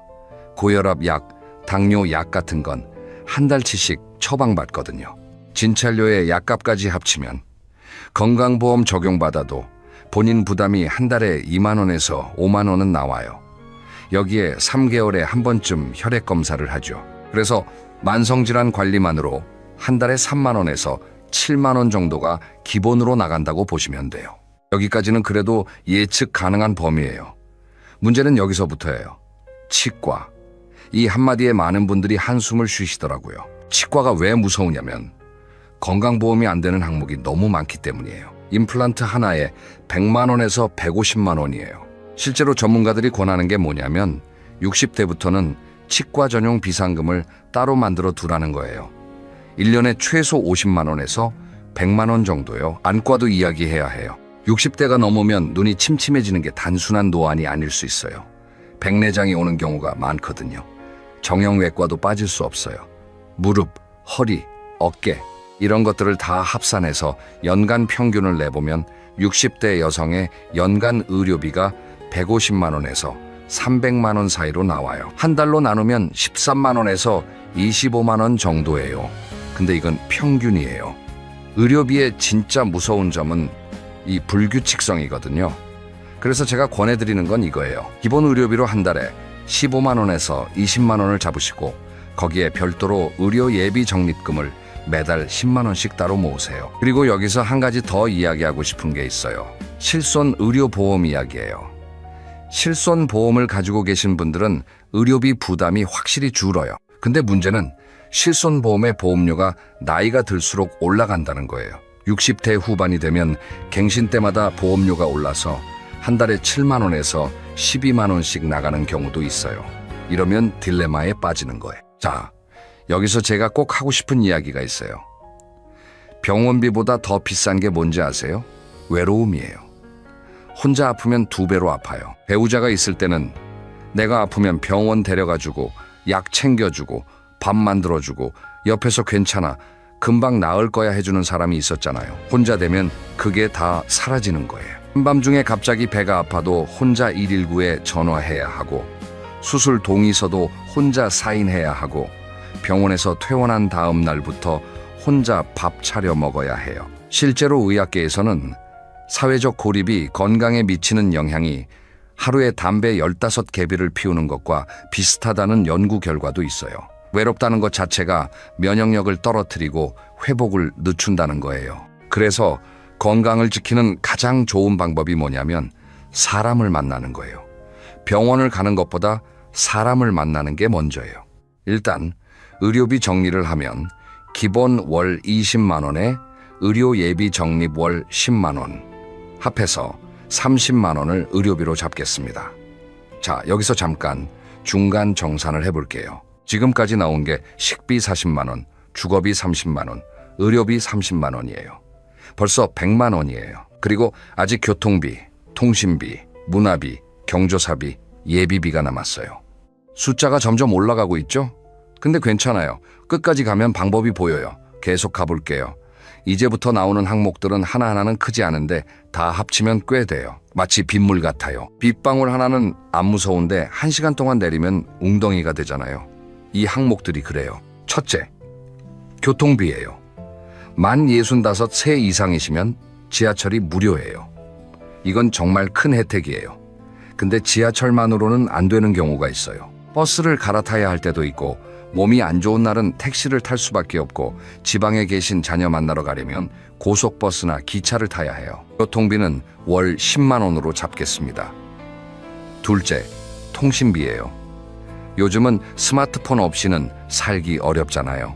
자녀랑 카카오톡도 해야 하고 영상 통화도 해야 하고 은행 업무도 스마트폰으로 하는 세상이니까요. 통신비는 인터넷 포함해서 월 4만 원에서 6만 원 정도로 잡으면 현실적이에요. 중간값으로 5만 원을 잡겠습니다. 셋째, 문화여갑이에요. 이건 돈이 아니라 삶의 공기 같은 거예요.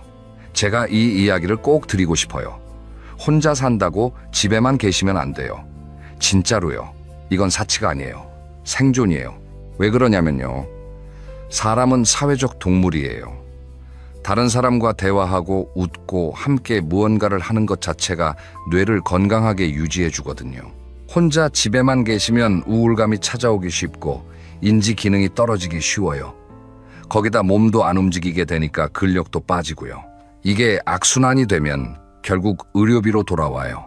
그래서 경로당이든 문화센터든 교회든 성당이든 동네 댄스 동호회든 어디든 사람 만나는 곳에 나가셔야 해요. 이런 거 다 합치면 문화여가비가 한 달에 10만 원에서 20만 원은 돼요. 너무 아끼시면 삶이 쓸쓸해지고 그 쓸쓸함이 병으로 오니까 이건 아끼시면 안 되는 항목이에요.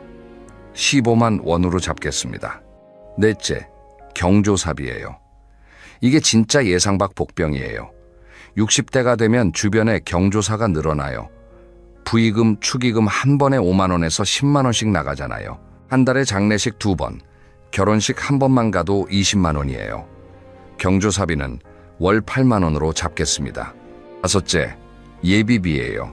세탁기 고장, 냉장고 교체, 보일러 수리, 도배, 집 안서 수환 수리, 이런 게 1년에 한두 번은 꼭 생겨요. 그리고 의외로 큰 게 안경이에요. 돋보기든 다초점이든 안경 하나 새로 맞추면 10만 원에서 30만 원이 나가거든요. 이런 비정기 지출을 대비하려면 매달 10만 원씩은 따로 모아두셔야 해요. 자, 이제 다 합산을 해볼게요.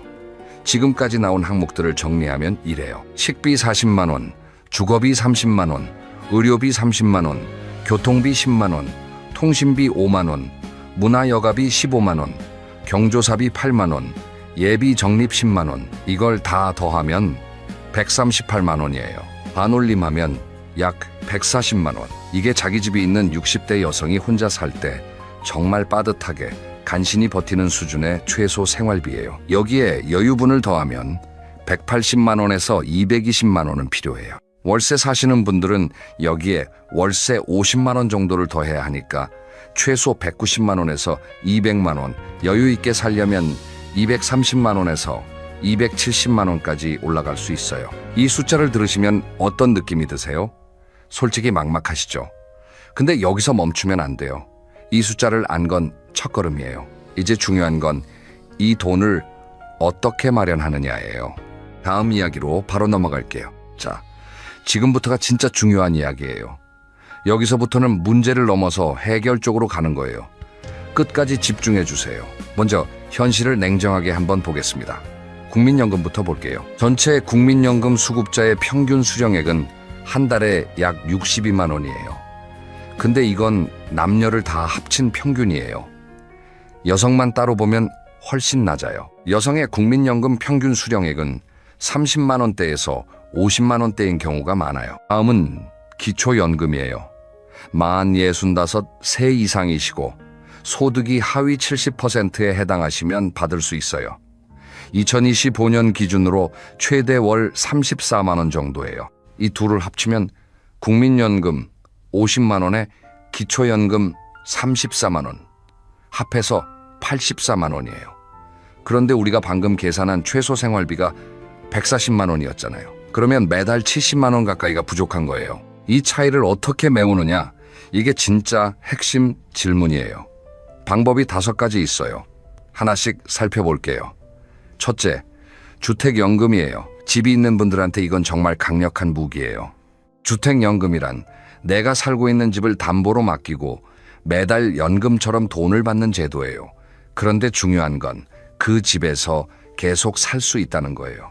예를 들어 시가 3억 원짜리 아파트를 담보로 하면 60세에 시작하면 매달 약 70만 원 정도, 70세에 시작하면 약 100만 원 넘게 받을 수 있어요. 이 돈이 국민연금에 더해지면 어떻게 되냐면요. 국민연금 50만 원에 기초연금 34만 원에 주택연금 70만 원이면 한 달에 154만 원이에요. 아까 우리가 계산한 최소 생활비 140만 원을 넘어서는 거예요. 둘째, 개인연금이에요. 개인연금 저축이나 연금저축펀드를 가입하시는 건데 이건 지금 당장 시작하셔도 돼요. 늦었다고 안 하시는 분들이 있는데 그게 가장 늦은 거예요. 지금 시작하는 게 가장 빠른 거예요. 내일이 아니라 오늘이요. 셋째, 근로소득이에요. 60대라고 일을 못 하시는 거 아니에요. 오히려 요즘은 60대, 70대 시니어를 원하는 일자리가 늘고 있어요. 일을 하면 돈도 벌지만 사람도 만나고 몸도 움직이니까 일석삼조예요. 넷째, 정부 복지제도 활용이에요. 혼자 사시는 노인분들을 위한 복지제도가 생각보다 많아요. 근데 모르시는 분들이 너무 많아요. 긴급 복지 지원 제도가 있어요. 에너지 바우처라고 해서 겨울 난방비를 지원해주는 제도도 있어요. 이런 제도들을 잘 활용하시면 한 달에 10만 원에서 20만 원 정도는 절약하실 수 있어요. 주민센터에 가시면 복지 상담을 받으실 수 있으니까 내가 받을 수 있는 혜택이 뭐가 있는지 한번 꼭 물어보세요. 다섯째, 자산관리 재점검이에요. 혹시 은행에 정기예금으로 돈을 넣어두고 계신 분들, 금리가 얼마인지 확인해 보셨어요? 오래전에 넣어두고 자동으로 재이체된 경우 금리가 아주 낮은 상태인 경우가 있거든요. 그리고 보험 정리도 해보시는 게 좋아요. 필요 없는 보험에 보험료를 내고 계신 경우가 많거든요. 자, 이 5가지를 합치면 어떻게 될까요? 국민연금과 기초연금으로 80만 원, 여기에 주택연금이나 개인연금으로 50만 원에서 70만 원, 근로소득으로 20만 원에서 40만 원, 복지제도 활용과 자산관리 최적화로 10만 원에서 20만 원, 다 합치면 160만 원에서 210만 원이 되는 거야. 숫자로 보니까 막연한 불안이 좀 가시지 않나요? 물론 모든 분이 이 5가지를 다 할 수 있는 건 아니에요. 집이 없으신 분은 주택연금을 못 쓰시고 건강이 안 좋으신 분은 근로가 어려우시고요. 하지만 이 5가지 중에서 하나라도 2가지라도 내 상황에 맞는 걸 찾아서 세팅해 두시는 게 중요한 거예요. 그리고 여기서 꼭 말씀드리고 싶은 게 있어요. 자녀한테 기대시는 마음을 조금 내려놓으시는 게 좋아요. 이건 자녀가 나쁘다는 이야기가 아니에요. 자녀들도 지금 힘들어요. 내 생활비는 내가 마련할 수 있는 구조를 만들어 두시는 게 나한테도 자녀한테도 더 건강한 관계를 유지하는 길이에요. 자, 여기까지 오시느라 정말 수고하셨어요.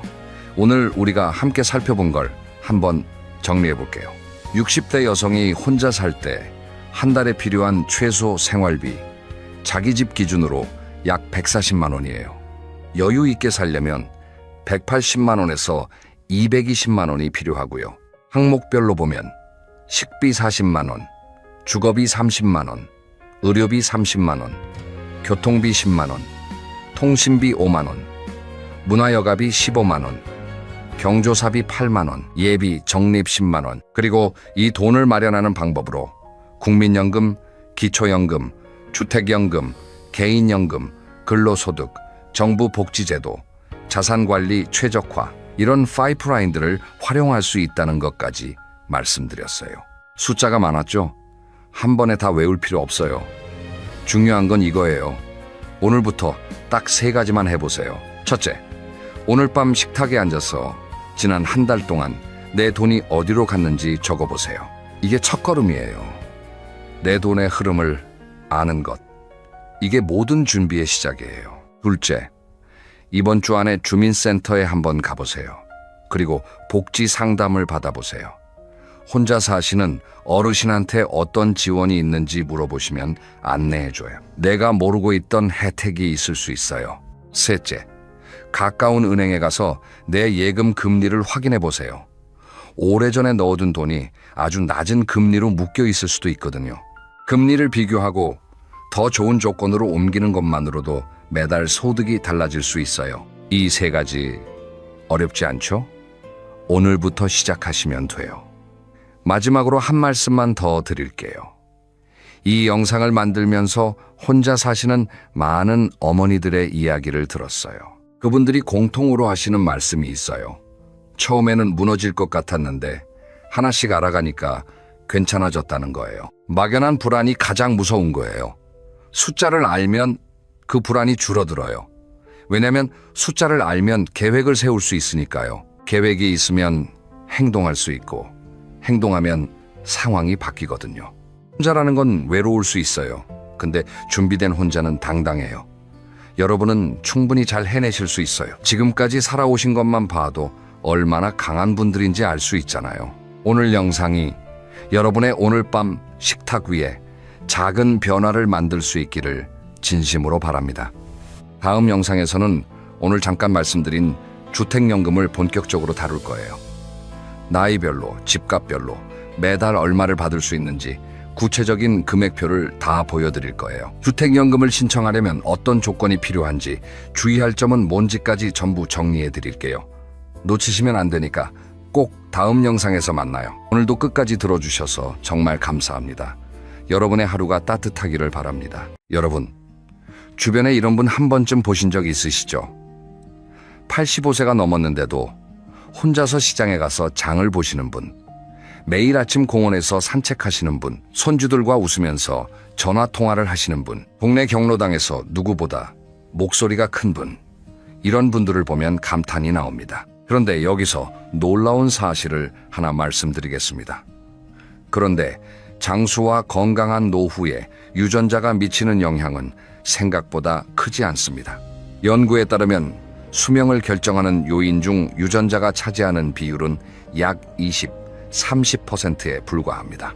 나머지 70, 80%는 생활 습관, 환경, 그리고 마음가짐에 의해 결정됩니다. 즉, 85세 이후에도 건강하게 사시는 분들은 타고난 것이 아니라 만들어진 것입니다.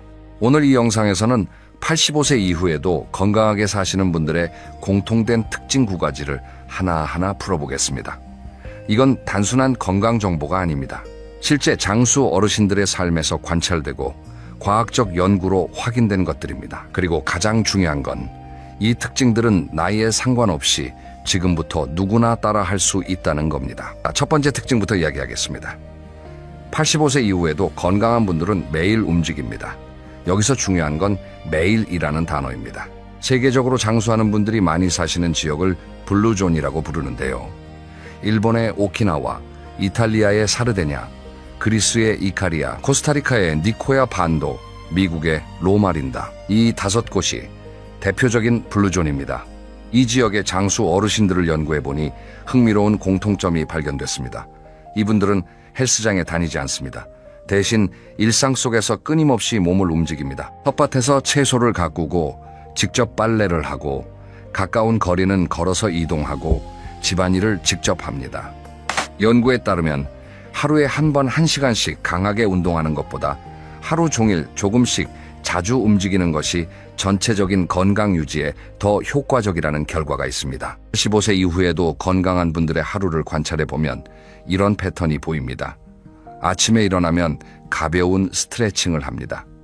아침 식사 후에 동네를 한 바퀴 걷습니다. 집에 돌아오면 간단한 집안일을 합니다. 점심을 먹고 잠깐 낮잠을 주무시고 나면 또 조금 걷거나 텃밭을 가꾸거나 마당을 쓸거나 합니다.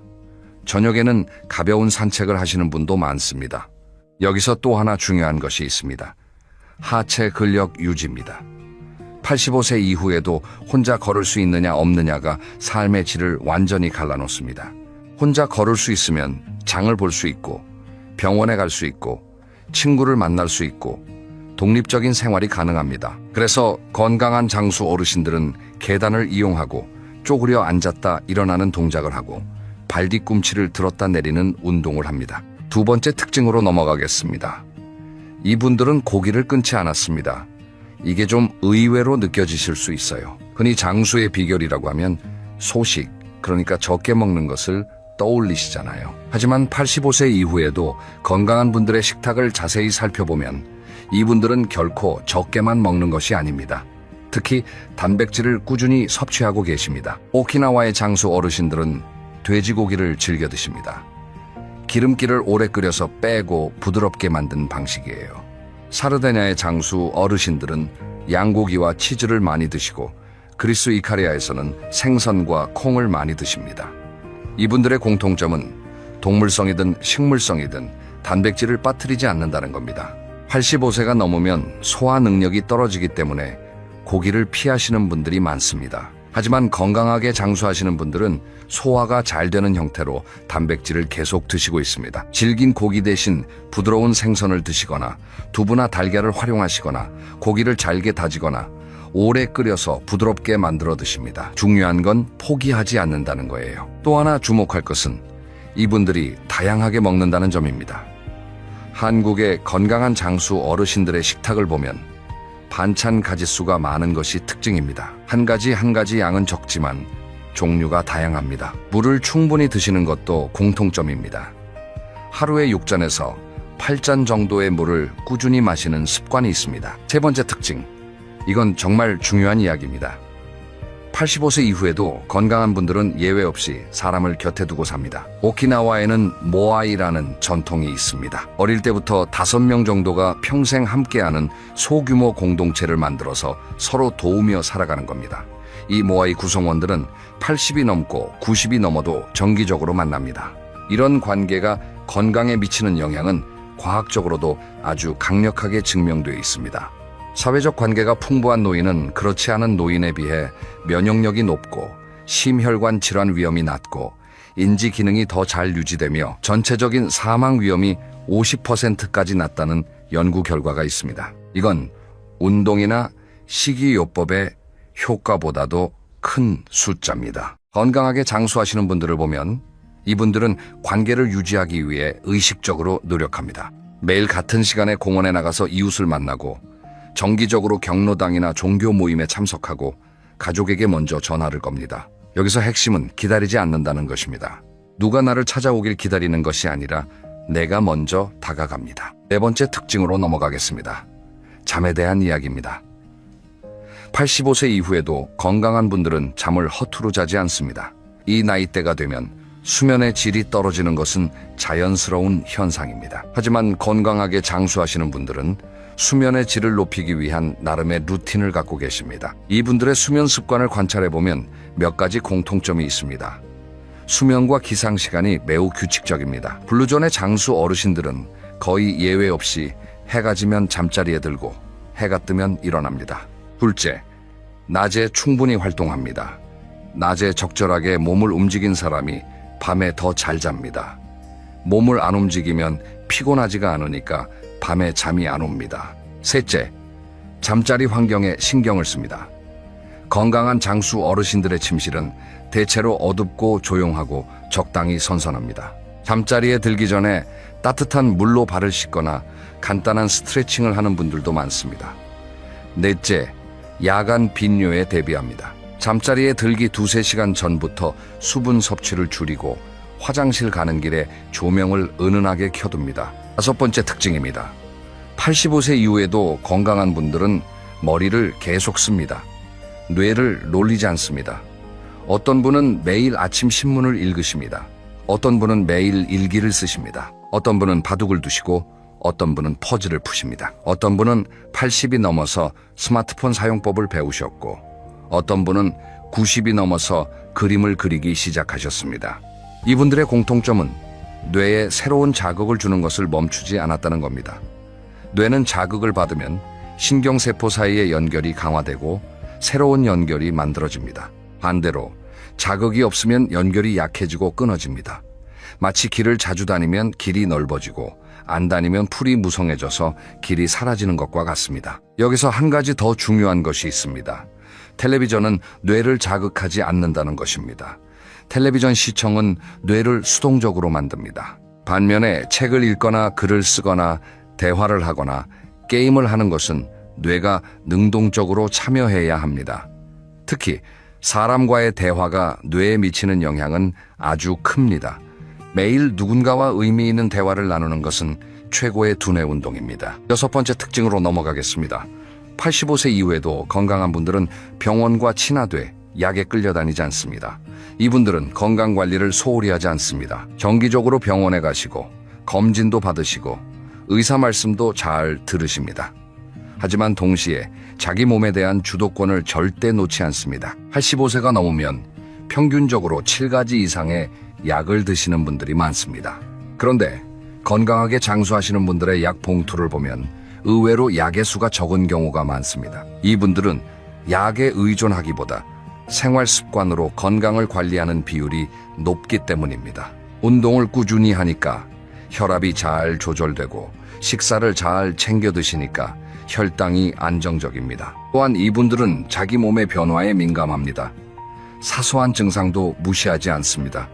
하지만 동시에 모든 것을 약으로 해결하려고 하지 않습니다. 주치의와의 관계도 중요합니다. 건강하게 장수하시는 분들 중에는 오래된 단골 의사가 있는 경우가 많습니다. 신뢰할 수 있는 주치의를 만드는 것, 이것도 건강관리의 중요한 부분입니다. 일곱 번째 특징입니다. 85세 이후에도 건강한 분들은 넘어지지 않습니다. 더 정확하게 말하면 넘어지지 않기 위한 준비를 철저히 하고 계십니다. 이분들의 집을 방문해보면 몇 가지 공통점이 눈에 띕니다. 집안이 깔끔하게 정리되어 있습니다. 화장실에 손잡이가 설치되어 있습니다. 조명이 밝습니다. 특히 복도와 화장실, 계단 부분에 야간 조명이 켜져 있습니다. 신발에도 신경을 씁니다.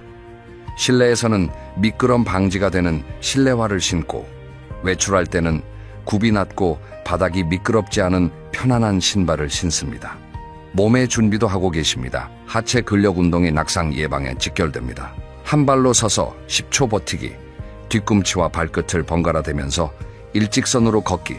이런 간단한 훈련이 균형 감각을 유지하는 데 큰 도움이 됩니다. 시력과 청력 관리도 낙상 예방